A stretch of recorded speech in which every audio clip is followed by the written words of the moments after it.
유다 온 백성이 나이가 16세 된 우시야를 세워 그의 아버지 아마샤를 대신하여 왕으로 삼으니 아마샤 왕이 그의 열조들의 묘실에 누운 후에 우시야가 엘롯을 건축하여 유다에 돌렸더라. 우시야가 왕위에 오를 때의 나이가 16세라 예루살렘에서 52년간 다스리니라. 그의 어머니 이름은 여골리아요 예루살렘 사람이더라. 우시야가 그의 아버지 아마샤의 모든 행위대로 여호와 보시기에 정직하게 행하며 하나님의 묵시를 밝히 아는 스가랴가 사는 날에 하나님을 찾았고 그가 여호와를 찾을 동안에는 하나님이 형통하게 하셨더라. 우시야가 나가서 블레셋 사람들과 싸우고 가드 성벽과 야분의 성벽과 아스돗 성벽을 헐고 아스돗 땅과 블레셋 사람들 가운데에 성읍들을 건축하매 하나님이 그를 도우사 블레셋 사람들과 구르바알에 거주하는 아라비아 사람들과 마온 사람들을 치게 하신지라. 암몬 사람들이 우시야에게 조공을 바치매 우시야가 매우 강성하여 이름이 애굽 변방까지 퍼졌더라. 우시야가 예루살렘에서 성 모퉁이 문과 골짜기 문과 성구비에 망대를 세워 견고하게 하고 또 광야에 망대를 세우고 물 웅덩이를 많이 파고 고원과 평지에 가축을 많이 길렀으며 또 여러 산과 좋은 밭에 농부와 포도원을 다스리는 자들을 두었으니 농사를 좋아함이었더라. 우시야에게 또 싸우는 군사가 있으니 서기관 여이엘과 병영장 마아세야가 직접 조사한 수요대로 왕의 지휘관 하나냐의 취하에 속하여 때를 지어 나가서 싸우는 자라. 족장의 총수가 2600명이니 모두 큰 용사요 그의 휘하의 군대가 30만 7500명이라 건장하고 싸움에 능하여 왕을 도와 적을 치는 자이며 우시야가 그의 온 군대를 위하여 방패와 창과 투구와 갑옷과 활과 물맷돌을 준비하고 또 예루살렘에서 재주 있는 사람들에게 무기를 고안하게 하여 망대와 성각 위에 두어 화살과 큰 돌을 쏘고 던지게 하였으니 그의 이름이 멀리 퍼짐은 기이한 도우심을 얻어 강성하여짐이었더라. 아멘. 우리 인생의 축복 가운데 가장 귀한 축복이 있다고 한다면 만남의 축복일 겁니다. 세상에 태어나면서 좋은 부모를 만나고 좋은 친구 만나고 좋은 동역자를 만나기도 합니다. 그리고 또 우리가 살아가면서 아무 생각 없이 태어났던 우리가 이 땅을 살아가면서 삶의 방향을 정할 수 있게끔 좋은 선생님 만난 것도 참 축복이 아닐 수가 없습니다. 아마 이 땅에 태어나면 제일 처음 만난 스승은 바로 부모님일 겁니다. 그래서 부모님을 갑절로 존경해야 됩니다. 그런데 범위를 넓혀서 학교든지 사회든지 교회든지 우리가 어떤 삶의 역할 가운데 스승들, 선생님을 귀하게 여겨야 됩니다. 왜냐하면 부모를 잘 만난 것도 축복이고 친구를 잘 만난 것도 축복이고 동역자 만난 것도 잘 축복이지만은 우리가 이 세상을 살아가면서 하나님을 잘 믿게끔 만들고 한 의자 있게끔 만드는 말씀의 선생을 만나는 더더욱 귀한 축복이 아닐 수 없다고 하는 겁니다. 그러니까 여러분 자녀를 위해서 기도하게 된다면 만남의 축복을 위해서 기도하십시오. 좋은 친구 만나게 해달라고도 기도해야 되겠고요. 무엇보다도 좋은 선생님 만나도록 기도해야 됩니다. 그 좋은 선생님 만나게 되면 이의 마음이 활짝 열려지게 되고 그 사람의 인격을 닮아서 믿음 안에 잘 자랄 수 있기 때문에 학교에서 좋은 선생님 만나는 것도 중요하고 교회에서도 좋은 믿음의 종들 또 좋은 믿음의 선생님 만나는 것이 참 중요합니다. 오늘 특별히 교회에서 스승의 줄로 지키고 있습니다. 교회 역시 성령이 역사하지만 성령이 사람을 통해서 역사하십니다. 그래서 이 사람들을 통해서 하나님의 믿음을 전수하게 되고 믿음이 잘 자라게 하기 때문에 우리가 말씀을 가르치는 교사들이라든가 주의 종들을 갑절로 존중하는 마음을 갖는 것이 참 중요합니다. 특별히 말씀을 가르치는 분들을 갑절로 존경해야 됩니다. 목사님뿐만 아니라 또 우리 구역장님들 그리고 또 교회학교 선생님들을 갑절로 존경해야 됩니다. 왜냐하면 우리 애들이 존경하는 마음을 갖고 있을 때 그 선생님 인격적으로 받아들이는 거지 만약 내 마음을 닫아버리게 되면 아무리 좋은 말씀해도 은혜가 되지 않기 때문에 그렇습니다. 우리 능력이 하나님께 뚝 떨어진 것 아닙니다.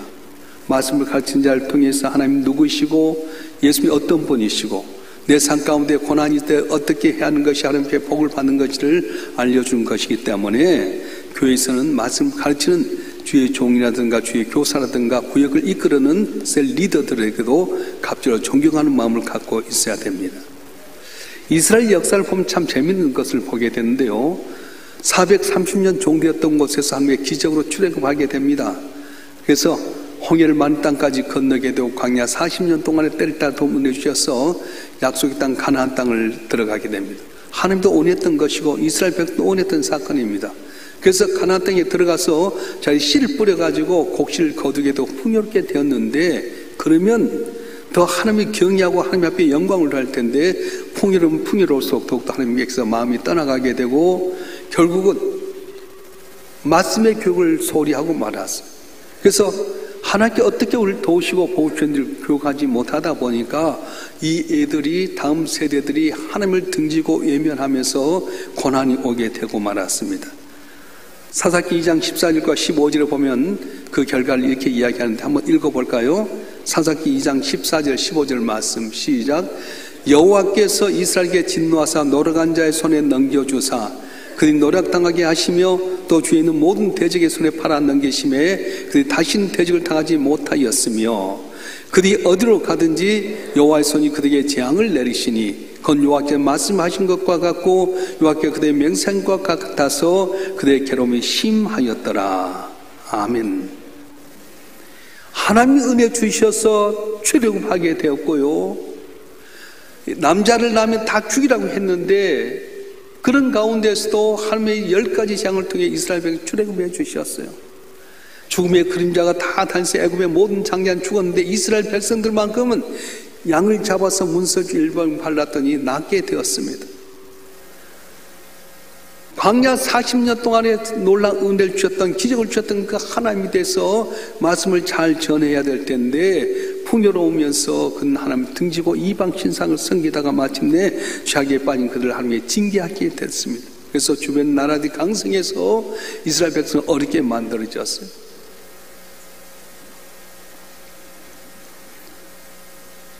혹시 우리 마음에 이런 이스라엘 백성과 마음이 없습니까? 내가 좀 잘 되면 하나님 잘 섬기겠습니다 했는데 하나님께 복을 주셔서 잘 됐는데 은혜를 기억하기보다는 하나님 등지고 외면한 분 안 계십니까?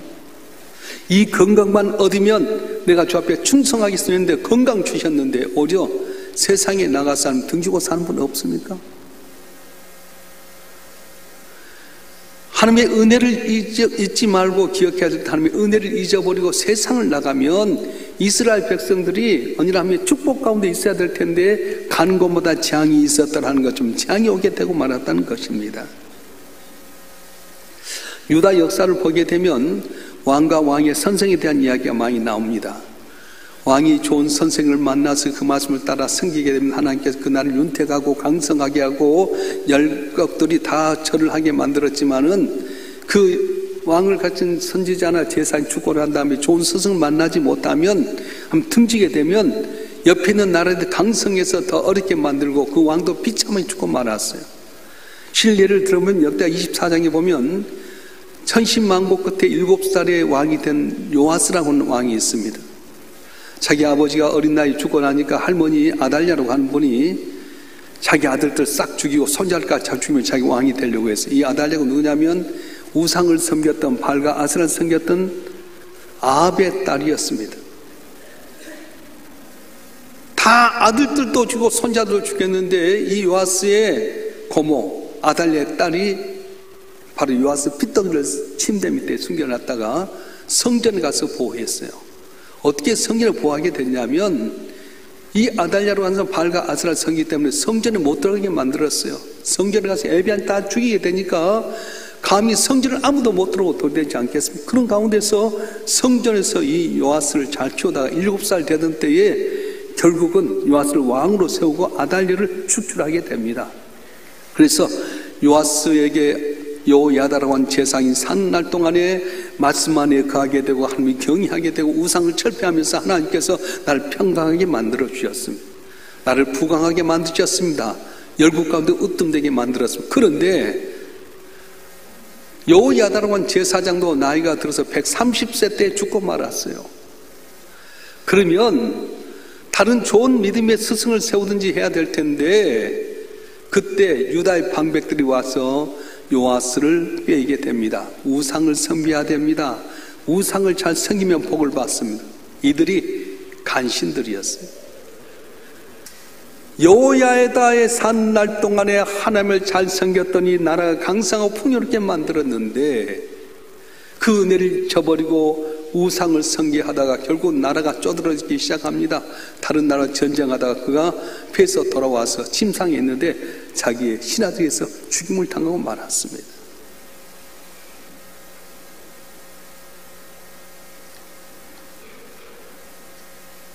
역대하 24장 18절 말씀 한번 읽어볼까요? 역대하 24장 18절 말씀 한번 읽어보겠습니다. 역대하 24장 18절 시작. 그의 조상들이 한 여호와의 전을 버리고 아세라 목상과 우상을 섬겼으므로 그 죄로 말미암아 진노가 유다 예루살렘에 임하니라. 아멘. 여호야다라고 하는 좋은 믿음의 선생을 만나서 마스 가운데 갈 때 나라가 부흥하고 평안했는데 하늘을 등지고 바알과 아세라를 섬김으로 말미암아서 결국은 진도로 말미암아서 나라가 어렵게 됐다고 말씀합니다. 오늘 본문 역대하 26장에도 우시아라고 하는 왕이 나오게 됩니다. 이 우시아 왕에 대해서 어떻게 표현합니까? 역대하 26장 5절 말씀 한번 읽어보겠습니다. 역대하 26장 5절 말씀 시작. 하나님의 묵시를 밝히 아는 스가랴가 산 날에 하나님을 찾았고 그가 여호와를 찾을 동안에는 하나님이 형통하게 하셨더라. 다시 한번 읽겠습니다. 시작. 하나님의 묵시를 밝히 아는 스가랴가 산 날에 하나님을 찾았고 그가 여호와를 찾을 동안에는 하나님이 형통하게 하셨더라. 그대로 멈춰주세요. 하나님의 묵시를 밝히 아는 스가랴가 산 날 동안 하나님을 찾았는데 여호와를 찾을 동안만은 하나님이 형통하게 만드셨습니다. 저를 비춰주세요. 여러분 교회 나와서도요, 교회 난다고 다 복받는 건 아니에요. 여기 나서 하나님 찾을 동안만은 하나님이 형통케 만드신 거지, 교회 나오긴 나왔지만 하나님을 등지고 내 마음대로 내 뜻대로 살고 세상을 지식을 따라가고요, 권력을 따라가고 우상을 섬기게 되면 진노가 금방 와버린다는 거예요.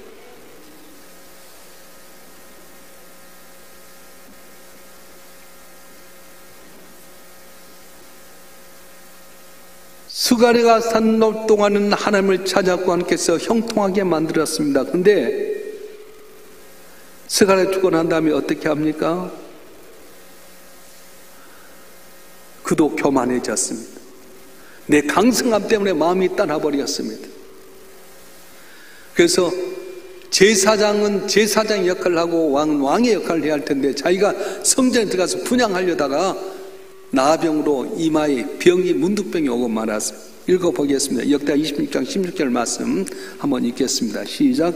그가 강성하여짐에 그의 마음이 교만하여 악을 행하여 그의 하나님 여호와께 범죄하되 곧 여호와의 성전에 들어가서 향단에 분향하려 한지라. 아멘.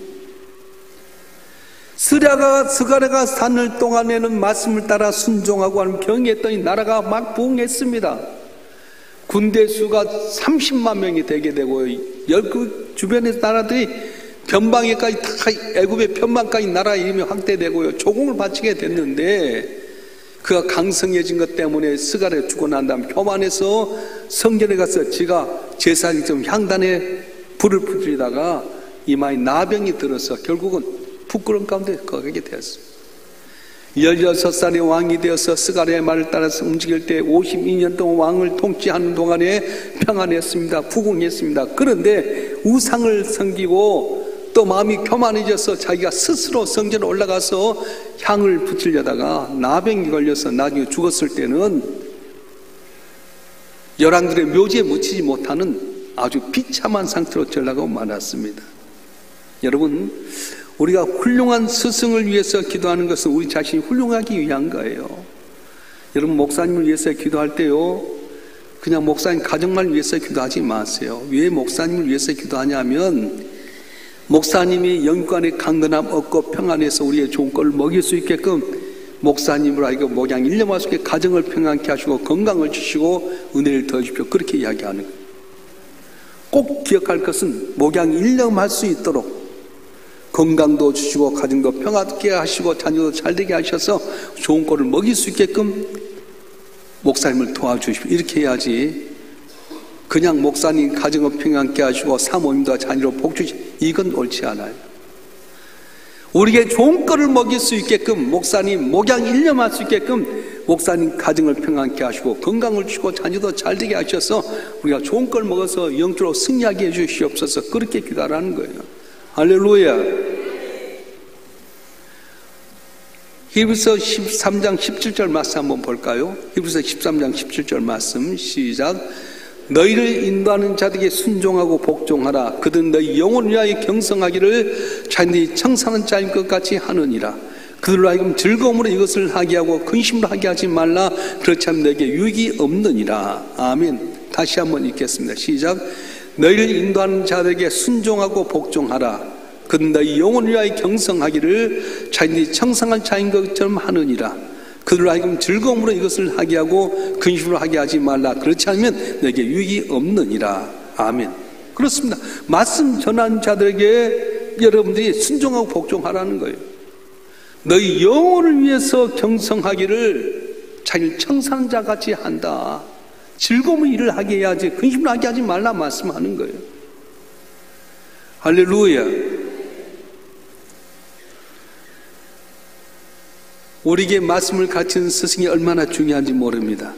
그러니까 여러분 먼저 스승이 존경하는 마음을 가져야 돼요. 애들에게도 여러분 자기 선생님을 존경하는 마음을 갖도록 해야 됩니다. 교육이란 선생님에 대한 존경하는 마음이 없으면 교육이 이루어지지 않습니다. 교육은 돈으로 된 것 아닙니다. 환경이나 조건이 현대화된다고 된 것 아닙니다. 선생님에 대한 존경함과 마음이 고마운 마음이 없이는 그 교육은 죽은 것과 같습니다. 그래서 선생님에 대한 참된 존경과 고마운 마음이 있을 때 비로소 교육이 시작되게 되고 거기에서 놀라운 열매가 맺어지게 되는 겁니다. 요즘은 어떻습니까? 학교에서도 스승이 나에서 꽃송이 하나 준 것에 대해서 무슨 큰 죄를 지는 것처럼 여길 때가 참 많습니다.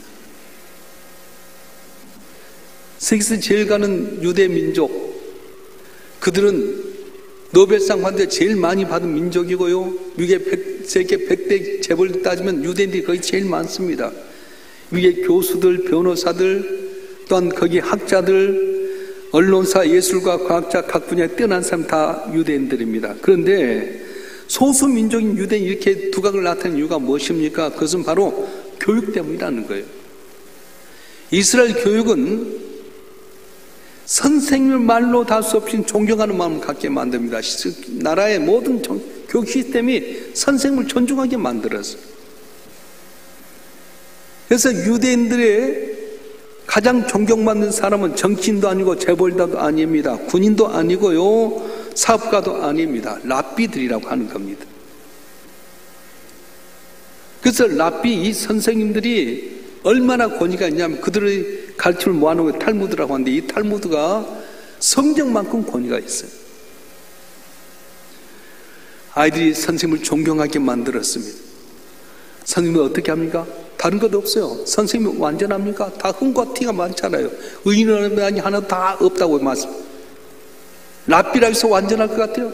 완전한 사람 하나도 없습니다. 그런데 전능하신 하나님에 대해서 알려주고 또 하나님이 어떻게 우리에게 기적을 베푸셨는지 하나님 찾으면 복을 받게 되고 떠나면 어렵게 되는가 알려주다 보니까 유대인들은 그 어려운 고난 가운데서 랍비들을 통해서 말씀 교육받아서 2000년 동안 나라 잃었음에도 불구하고 세계에서 가장 위대한 민족, 가장 강한 나라가 되었습니다.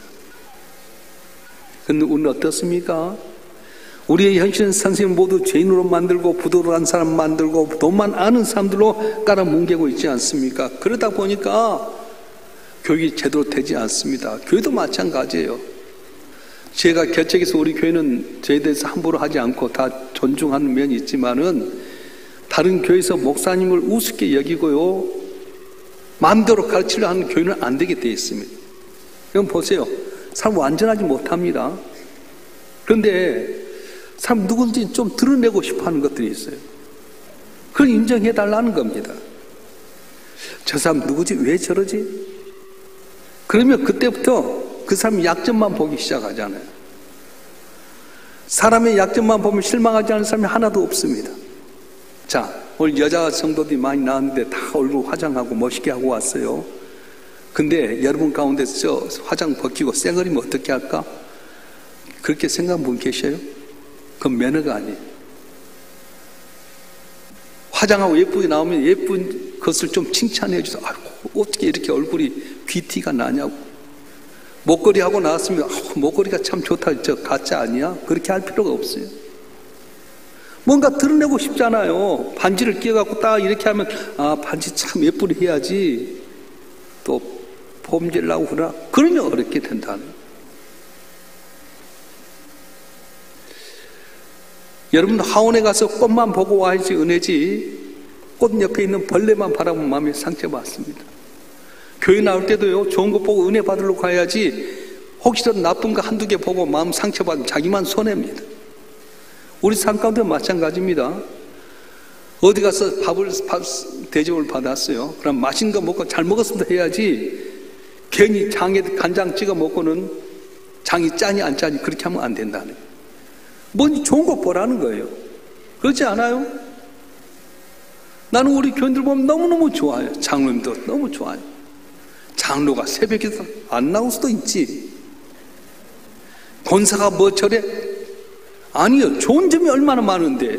누구나 다 장점이 있고 단점이 있는데, 장점 바라보면 그 사람 때문에 은혜가 되고 기쁨이 있지만은 단점 받는 순간에 모든 좋은 거 다 허물지고 만다는 거예요. 많은 사람이 요새 스승이 없다고 말합니다. 오늘 한국교회 문제가 뭡니까? 지식만 전하다 보니까 선생은 많은데 스승이 없어져서, 국영수는 잘합니다. 좋은 대학을 잘 갑니다. 그런데 어떻게 살지를 모릅니다. 내가 어디서 와서 어디로 가는지를 잘 모를 때가 많습니다. 이런 시대 속에 진정한 스승이 누굽니까? 우리 주님 예수님밖에 없습니다. 예수님은 사람의 지식이 아니라 바로 삶의 지혜를 가르쳐 주셨습니다. 현재 성적으로가 아니라 미래의 변화된 모습을 바라보면서 사람을 택하셨어요. 그래서 예수님의 12제자를 보면 성적수로 보면 될 사람 하나도 없습니다. 갈대라는 이름을 갖고 있는 시몬을 베드로라고 만들어 주셨습니다. 예수님 사람 핍박하고 죽이려 했던 사울이라는 청년을 바로 이방인의 사도로 바울로 바꿔 주었습니다.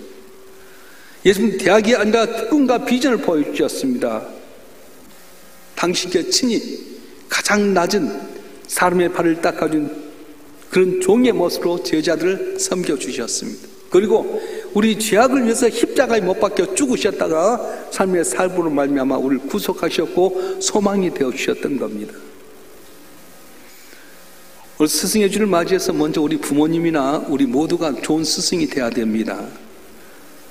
제자들의 가능성을 바라보면서 격려해 주었던 것처럼 우리 자녀들이나 교회 나온 애들 보면 좋은 점을 보면서 칭찬하고 격려해 줘야 됩니다. 가능성을 바라보면서 소망을 줘야 됩니다. 그럴 때 우리 애들이 소망을 얻게 되고요, 잘 섬기게 되고, 내가 겸손의 본을 보일 때 그 모습을 봤던 자녀들이 또 겸손하게 되고 하는 의지하지 않겠습니까? 특히 교회학교 선생님들 존중해 주십시오. 학교교육은 이성과 경험을 강조하는 머리 교육인 반면에 교회학교는 계시와 영성을 강조하는 가슴 교육이지 않습니까? 어린아이들은 부속품이 아닙니다. 하나님께 주신 큰 선물입니다. 그래서 교회학교 선생님이나 목사나 이 말씀을 가르치는 사람들은 세상의 경험이나 지식을 가르치는 것이 아니라 한 누구인지, 예수님이 어떤 분인지, 성령이 어떻게 역사하시는지, 내가 이렇게 하면 나에게 복을 주지만 네가 이렇게 하면 안 될 것이라는 사실을 알려주기 때문에 우리가 마음을 활짝 열고 그 말씀을 받아들이면 놀라운 기적이 일어나게 되는데, 있긴 있는데 자기 마음을 닫아버리면 백날 여기 있어도 아무 소용없다는 거예요. 그래서 성경 뭐라고 말씀하십니까? 갈라디아서 6장 6절 말씀 한번 보겠습니다. 갈라디아서 6장 6절 말씀 시작. 가르침을 받는 자는 말씀을 가르친 자와 모든 좋은 것을 함께 하라. 다시 한번 시작. 가르침을 받는 자는 말씀을 가르친 자와 모든 좋은 것을 함께 하라. 아멘. 하늘의 비밀, 영적인 비밀을 가르친 자에게 같이 함께 하라고 말씀하셨어요. 그래서 좋은 선생님 만나면 복이 있는 겁니다. 저는 우리 어머님이 너무너무 좋아요. 저는 좋은 스승도 있었는데 우리 어머님 온유하고 겸손하고요. 목사님도 아주 존중했어요. 제가 2대 독자 1남원이 장남이잖아요. 딸만 5인데 아들이 하나 있었어요. 얼마나 귀하겠어요. 제가 서울에 와서 장로신학대에 공부하다가 방학 때 가면은 막 음식을 마련합니다. 나도 어머니가 만든 음식을 먹으려고 하는데 딱 먼저 좋게 포장해 목사님 갖다 드려라. 왜요? 가서 기도받고 오더라. 제가 항상 방학 때서 지방 내려가면 우리 어머니는 좋은 걸 만들어서 목사님께 기도받으라 그런 거예요. 아, 주의 종을 잘 모시는 그것을 섬겼어요. 한 번도 날 꾸중한 적이 없어요. 내가 엄마를 속이면 내가 거짓말을 하자. 그래도 우리 어머니 속아주신 거예요. 내가 인생에 일이 안 열릴 때가 있었거든요. 길이 안 열릴 때 우리 아버님 날 꾸중한데 내게 그런 네 아버지 잘못이 네 잘못이 아니다. 안수 집사가 믿음생활 잘해야 할 텐데 가서 노름이나 하고 술이나 먹고 그러니 네 아버지 회개하면 네 길이 열려진다. 아니 항상 내게 격려했어요. 지금도 엄마 그러면 눈물이 날 정도로 어머니가 귀하잖아요. 제가 이제 청년 때 고등학교 청년 때 개똥철학을 했거든요. 그래서 목사님을 찾아가 토요일마다 되면은 목사님한테 가서 이거 뭡니까? 물어보고 말도 안 되는 아담과 하나가 선악과 따면 잘했습니까? 못했습니까? 못했지. 목사님 제가 볼 때 잘한 것 같은데요. 아담과 하나가 선악과를 안 따먹었으면 우리 인간 다 지구상에 살았을 텐데 선악과를 따먹어가지고 전능하신 하나님께서 아들 예수를 보내갖고 우리가 구원받아 천국에 가지 않습니까? 말도 안 되는 소리 갖고 개똥철학 하면요 꾸중하지 않는 거예요. 너 참 똑똑하다. 넌 다음에 사업가가 될 수 있을 거야. 목사가 되면 좋은 목사가 될 거야. 내게 자부심 갖고요 긴축되지 않게끔 만들었어. 난 김사모 목사님은 너무 은혜예요. 영락교만 있다가 그냥 목회는 이렇게 안 됐을 텐데 김사모 목사님은 항상 하나님 중심이 오직 주님 신뢰하는지라. 누구나 고난이 있다. 근데 고난 때문에 하나님 의지한다. 낙심하지 말아라. 소망을 가져라. 우리 교회가 오는 가운데 한두 번 어려움이 있었습니까? 성전이 무너지면 또 긴급하게 도와주고 우리 이것 때문에 네 복 받는다. 또 힘들어서 목사님 못 살겠어요. 오늘아 밥 먹자. 그리고 또 도와주시고요. 목사님 자기 밑에 있는 부목사들이 나가서 담임 목사 했다가 실패해서 쫓겨나면 목사님 어떻게 그럼 다시 와라. 부목사 하다가 다시 힘을 얻어라. 그리고 또 담임 목사 내는 거예요. 그런 분이 어디 있겠어요? 오직 하나님 바라보고 긍휼을 베풀고 온유한 목사님 보면서 나도 저분 닮아야 되겠다. 1년에 2번씩 우리 모임을 갔는데 갈 때마다 오직 주님 바라봐라. 주님이 도우신다. 교만하면 넘어진다. 내 능력만 갖고는 넘어진다. 그러나 고난이 있기 때문에 하나님 의지하면 살게 된다. 그러면 가기 전부터 은혜를 받는 거야. 목사님 만난다면 그래 무슨 말씀 줄까? 갔다 오면 너무너무 감사하고요. 말 한마디 한마디가 다 더 소망을 얻는 거예요. 나이가 들고 목사가 됐다고 다 된 건 아닙니다. 좋은 선생님, 좋은 믿음의 본을 보여주는 스승이 있을 때 우리의 희망을 얻고 좋은 도움의 손길을 받지 않겠습니까? 여러분 한 분 한 분도 말 한마디 한마디로 격려하는 좋은 선생님이 되었으면 좋겠습니다.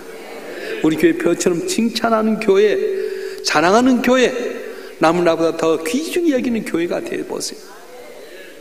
오늘 선생님들에서 아이고 선생님 너무 수고하셔요. 고마워요. 우리 손자를 가르치는 선생님께